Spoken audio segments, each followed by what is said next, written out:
Hi gang, Rob here. It's the evening of 5 July 2015 and I've got another from the Sharpening Bench video for you all this evening. This one comes to us from Spartan Blades in Aberdeen, North Carolina, and this knife courtesy of my sharpening customer Josh, and it is the Spartan Blades Akribis folder in meteorite gray PVD coating with carbon fiber scales. This knife's been out, oh man, a year or two, and this is the first one I've been able to get my hands on, and I've been kind of interested to see one because it is, I don't know if it's marketed as, but certainly has been discussed as an alternative, a similar knife to the Chris Reeve Sebenza, and in many ways it is, and we will get into that as the video rolls on. So there's the knife. Before we get too deep into that, let's look at what comes in the box from North Carolina. Well, we have a pouch, and frankly it's a little cheesy, especially at the price point. And a sticker, Spartan Blades, and a warranty card. Well, it's guaranteed for life. Don't know how Spartan Blades actually performs on that warranty, but it has a lifetime warranty, which is a good thing. Okay, that's the box, and it's sort of familiar. Made in USA, using Crucible CPM steel. Kind of looks like a Hinderer box or an old Chris Reeve box. Pretty standard stuff. So now let's look at the knife. What we have here, my friends, is a modern tactical folder, a handsome tactical folder, with a blade 3.5 inches long in a pretty familiar shape, wouldn't you say? We could call that a drop point. I don't know if I'd really call it a clip point. I don't see a clear demarcation of a clip, but it's pretty familiar in shape, I think, to that knife, wouldn't you say? I would say. The blade material is CPM S35-VN, another similarity to the Sebenza, and clearly identified as such on the blade. And I gotta say, I'm not a big fan of coated blades, but that meteorite gray PVD is pretty attractive, and it looks like it is done over a knife of stonewashed flats and a grinder satin on the blade. Just to give you a contrast, I hope the camera picks this up. A naked finish stonewash and that meteorite gray PVD stonewash. There is a difference. It's subtle, and it's not an obtrusive coating, but it's there. And then the frame, which is 6AL4V titanium, beautifully chamfered, no harsh edges anywhere, is also coated in that same meteorite gray PVD as is the titanium pocket clip. This particular Akribis is scaled in carbon fiber, and it is beautiful carbon fiber. Free of voids, pattern very consistent, a nice shimmer, a nice finish even in the chamfered areas. Just a very well done knife from an aesthetic standpoint, no doubt about that. Let's talk about some dimensions, shall we? The blade is 3.5 inches. The handle, I measure at about 4 15/16, so we'll call it 4.94 inches given the overall length of 8.44 inches. I think Spartan lists the handle at an even 5 inches, making the knife 8.5 on their website. I weigh the knife at 4.8 ounces. I think Spartan lists it a little heavier than that. So versus the Sebenza, we have a handle that's a little longer. Let's see, let's line them up closed here so you can really see that.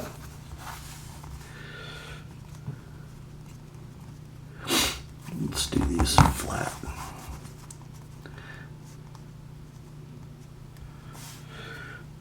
I'm going to line up the pivot ends so you can see the difference. So a handle a little longer, a blade about 1/8 of an inch shorter. Thickness of the knives. With the inlays, the Sebenza might be the same thickness. About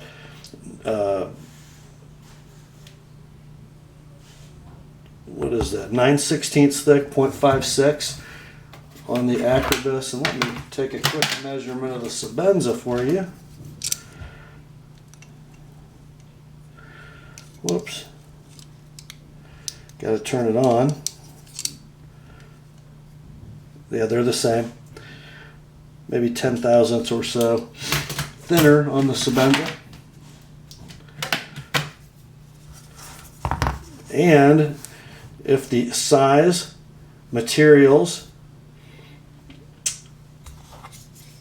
and construction aren't enough to draw similarities for you guys, how about this? The pivot on the Akribis, although it's hidden by the carbon fiber scales, 2 phosphor bronze washers with a bushing that controls the dimension side to side of the pivot. Yeah, not quite as much work and thought put into the washers on the Akribis as the Sebenza. They're the same size on both sides, no perforations, not quite as large as Sebenza washers, but other than that, it's a bushing pivot and it's a pretty good one. But we get a shorter blade, a longer handle, a little bit heavier in weight. Not quite as simple, is it? And that was one of the things that struck me about the knife right out of the gate. It just kind of doesn't seem to know what it wants to be. Although it's slickly finished, as I said, nicely chamfered and rounded corners, interesting construction. It's just got a lot going on design-wise. I'm not sure the overlaid carbon fiber scales look great. They sort of end without a reason. I'm not sure what this is about. I guess this area of unclad titanium just looks a little odd. The end of this carbon fiber scale just doesn't seem to go with the back of the knife. I guess I would rather have seen them wrap this lanyard tube, maybe leave the same reveal around that radius corresponding to this fastener. Just kind of a little odd, but you know, beauty's in the eye of the beholder, and there's no accounting for taste, I guess. The clip, I don't know, just a little odd to me. It's held in fine, although I'll get to that.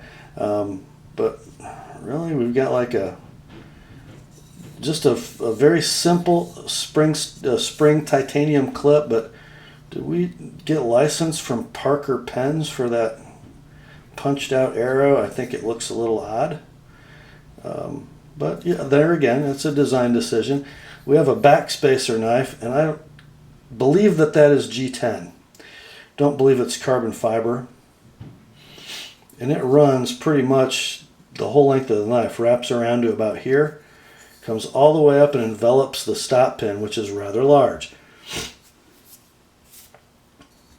But let's look at how much we have holding this knife together. So we've got this back fastener, which is a locating assembly.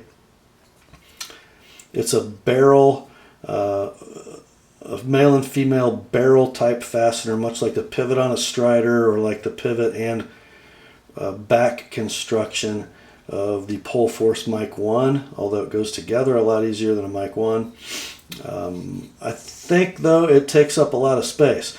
Part of the reason that we have a 5-inch handle is because of that piece of hardware. Look, the blade ends, gosh, more than half an inch from the end of the handle, and the rest of it is just all to accommodate this design feature. Really serves no function. I guess you could make the case you need that much handle for grip, maybe. I don't know. I don't know. Just kind of odd. There are a lot of ways to attach a pocket clip. This one takes up more space than most and is kind of unnecessary. These three screws on each side that retain the scales have no structural value in the knife. The pivot is completely under the scale, which is fine on a knife like this because you don't need to ever adjust the pivot. You assemble it tight, just like a Sebenza, and this is the action you get. Actually, the action is very similar to a perfectly tuned Sebenza. No surprise, since I did the same process on this knife to tune it as I did on a Sebenza when I finished sharpening. Just a quick washer polish, check where we're at, and this is where we were at. So very precisely made from the factory. No qualms whatsoever about how that works. We have a free dropper with the detent ball off the blade, 0 side to side, 0 up and down play. Pretty darn good. The only issue I have with it, as far as the action goes, is the centering is not perfect. It does favor the lock bar side, so if it does develop any looseness over break-in, it's going to migrate to the middle as the lock bar presses on it. So you'd like to see that right down the middle. Excuse me. This particular Sebenza, it's hard to see, but it's not quite perfect either. It also favors the lock bar side just a little.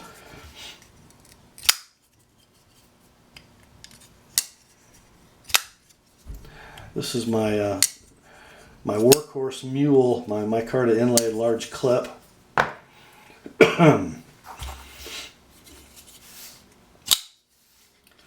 Let's look at the ergos real quick before I get into some issues this knife has. So in what we sort of perceive in the tactical knife world as a saber grip, we've got really good ergos in hand. A beautifully jimped thumb ramp, just enough to grab your skin, not enough to be painful.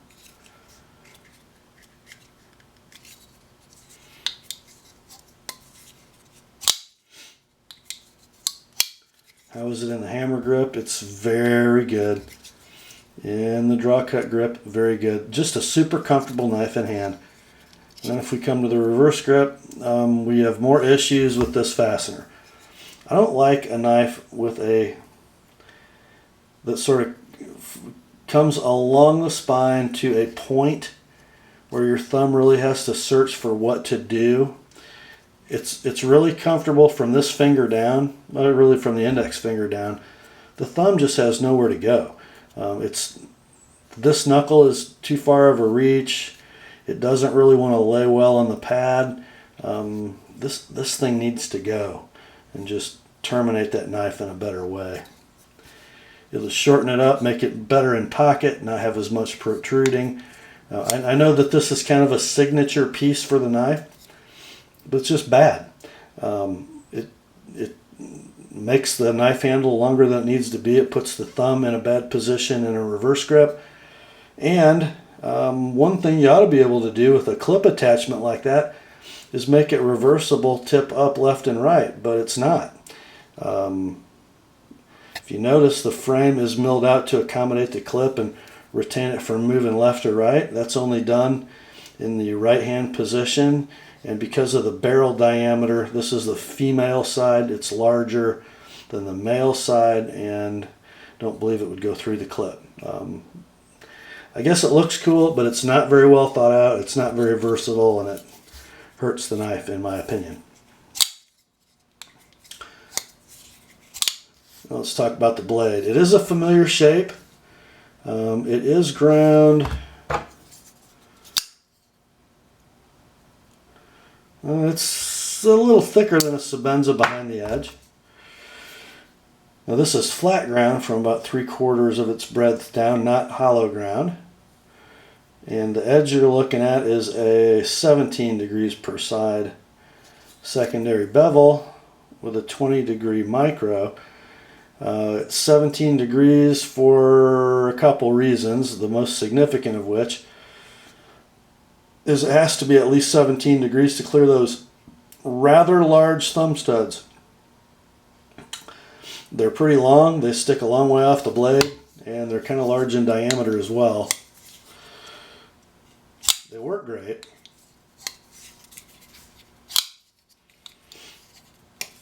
But you'll not sharpen that secondary bevel at anything less than 17 degrees unless you want to wipe off the top of your thumb stud.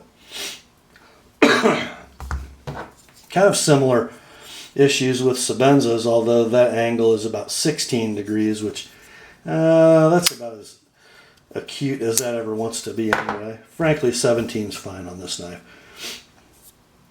That was not the end of my sharpening woes, however. If you'll notice, the base of that edge is a little funky the way you're seeing it, and you'll notice an ever so slight flare and a little bit of a kick down here, and then I'm sort of riding up the plunge, just to make sure I get all the way to the back of the cutting edge. This was much worse out of the box than it is now. I actually removed a fair amount of material. It almost had a Grayman Satu kind of heel and a flare at the back and this big nasty recurve. The knife was almost unsharpenable out of the box, and it had, well, let's talk about this now. The knife's $490. Basically, it's the same price as a micarta inlaid large Sebenza or a wood inlaid large Sebenza with the standard woods. $485, $490, and both of them stick right at retail at your online purveyors. So that's what you'll pay. You go to Blade HQ, you buy this Sebenza, it's $485. You buy this Akribis at Blade HQ and they have it in stock, it's $490. So where I'm going with that is this. Not only was the blade unresharpenable because of this heel that was at the back of the blade. If you notice, what I tried to do is kind of make it emulate the Sebenza, but there's just not enough room. And like the Sebenza, that inside radius is what rests on the stop pin. So you can't get, when it's closed, you can't get too crazy on the Akribis to try to make it how it ought to be. Notice how the Sebenza edge is straight and sharp all the way to the back. If you leave that heel on the Akribis, you're going to have that much of the back of your knife that's always going to be dull, odd, and ugly. So we made it as good as it can be, I guess, is what I'm trying to say. Of course, I haven't really used this knife except to sharpen it, take it apart, clean it. It seems like the S35 might be a little softer than Chris Reeve S35, which may be the same. Chris Reeve doesn't run theirs real hard. A lot of guys have dinged him for that, but look at the edge it takes. Slid right out of my paper making that S-curve. It's nice. It's really nice. Takes a keen edge.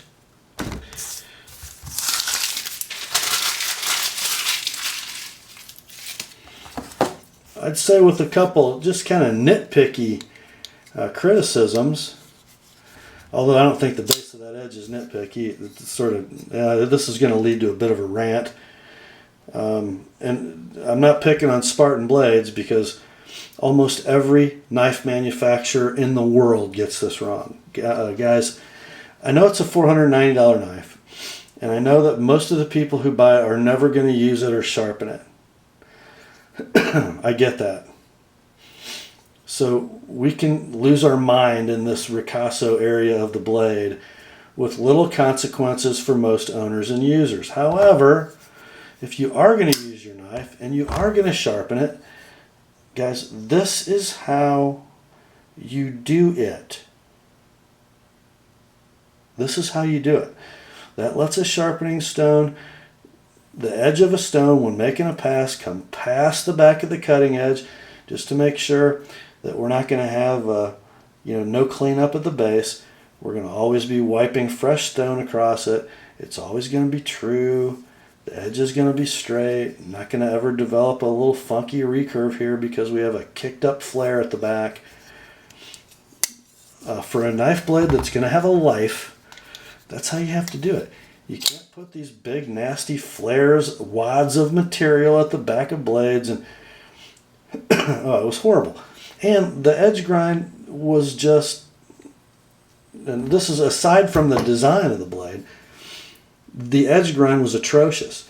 It was wavy, it was inconsistent.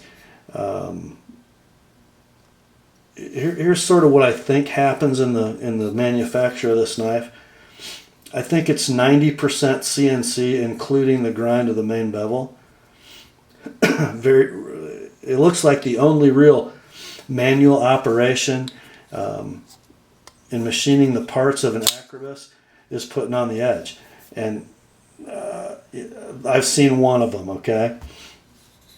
I can't speak to all of them, but either A, Spartan Blades doesn't have anybody that can sharpen a knife, or B, the guy who sharpened this one was having a bad day or was drunk, because it was embarrassing. I don't know.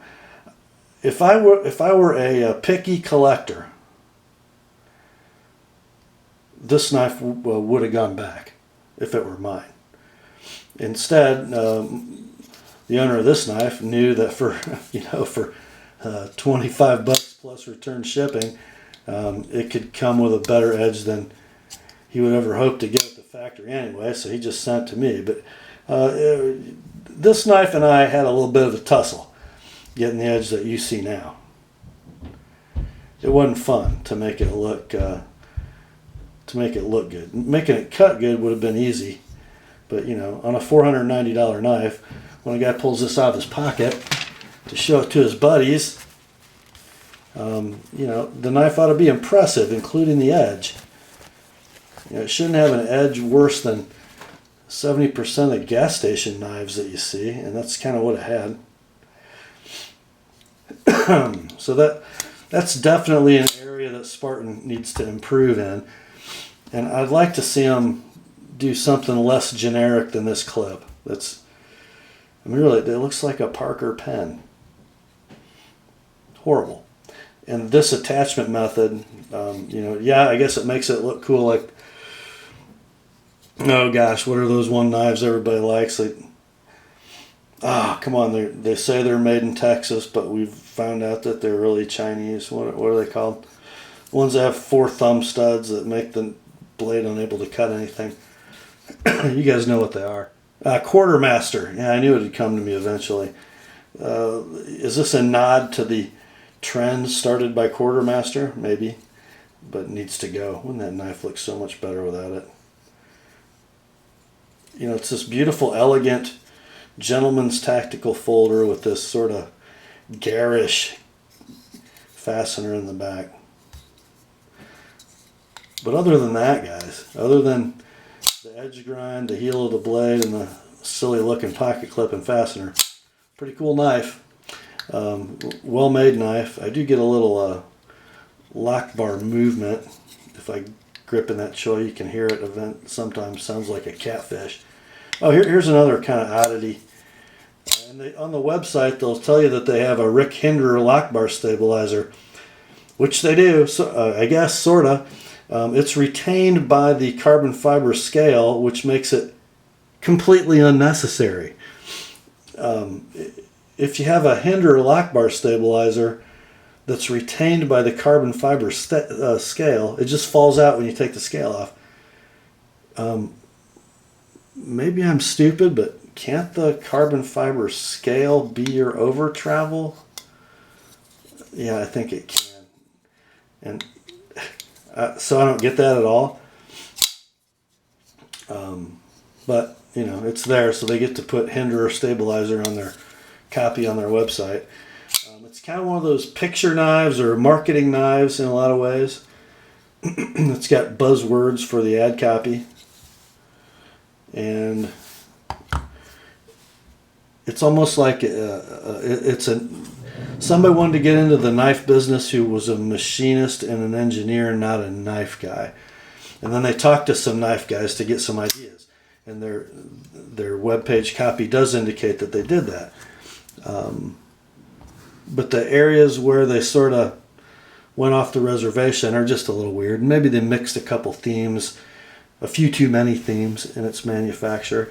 Are people still going to be talking about the Spartan Blades Akribis when it's 25 years old? I think not. Will people be talking about the Sebenza when it's... Oh, wait, it is, and they are. Right, okay. Enough of that. Now, here's the next question. Will Spartan Blades endure, and will they get better at it? I don't know if they'll endure, but if this is their first effort in a folder, the upside's tremendous.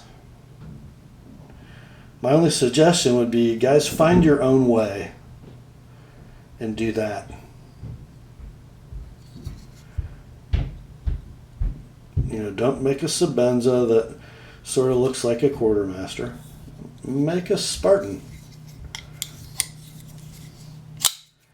Because there's a lot about this knife to love, I can tell you that. It's like a Sebenza with a little bit freer action. Lock bar is nice and long from its cutout to its lock engagement face. In fact, it's a little longer than a Sebenza lock bar. So in my old Sebenza video where I tell you the Sebenza has the longest lock bar from its flex point to its lock face, I guess that's no longer true. What I'd like to see is just a little more tension. Make that cut, leave a little more meat in that cut, because it's a little on the flimsy side. In fact, it's a quite shake-outable knife. Not that you need detent for its flicking action. And, you know, it does retain the blade and handle for a pretty good shake. But all in all, pretty cool. Would I pay $490 for it? Absolutely not. Would I pay $250 for it if it could be carried correctly in my left pocket? Yeah, probably. But not bad. Good job out of the gate. That's all for tonight, my friends. Grace to you and peace from God our Father and the Lord Jesus Christ. And remember, the Word and Josh's Akribis are sharp.